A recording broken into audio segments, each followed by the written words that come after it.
Do you have photos saved on Shutterfly's shared site service? You are going to want to watch this video. We have some very disappointing news from Shutterfly this past week. Hi, I'm Molly and I own Pixologie. Shutterfly sent an email out this past week to its users regarding some updates to their services.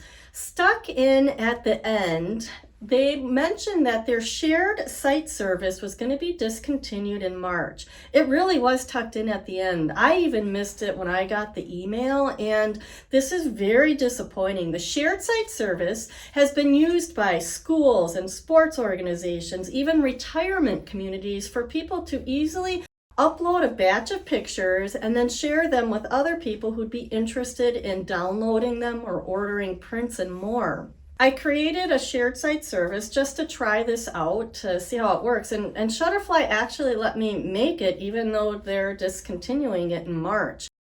So the service, it does look a little older. I mean, it was started I think in the mid to late 2000s.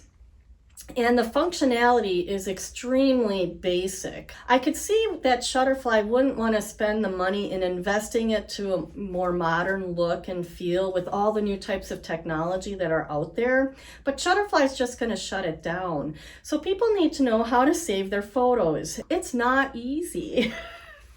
I found this nice post in Reddit where it's talking about how you can install the Shutterfly Share Sites app, like maybe on your phone, and then download the pictures to your camera roll on your phone. Well, I don't think that's really practical. Then the other option is in your web browser, you can log into your Shutterfly account, go to the shared site, and then click the pencil icon, and oh my gosh, it's complicated. Let me just show you in screenshots here. So you're gonna go to your site, and then you're going to click on the pencil icon in the top right corner, and then you can choose Save Album. Now, I would have hoped you could just download it to your computer, but that is not the case. You then get prompted to save the pictures to your Shutterfly account. And then you would go to the album you created and click Download.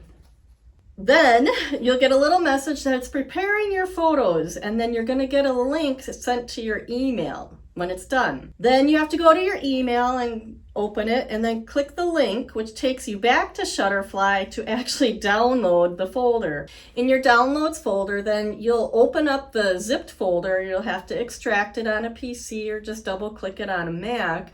And then you're going to want to move those pictures to where you are saving your digital photos. I think that's a lot of steps and really complicated for consumers. I help teach people how to save their photos, and I think this is really inconvenient, especially when you might have a decade or more of photos that have been uploaded from various events through the years. That's terrible.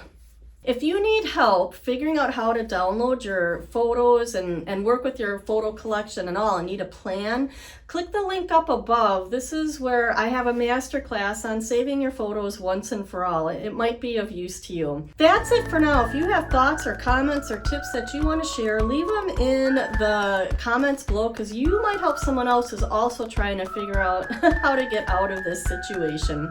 Thank you so much for watching, and we'll see you the next time.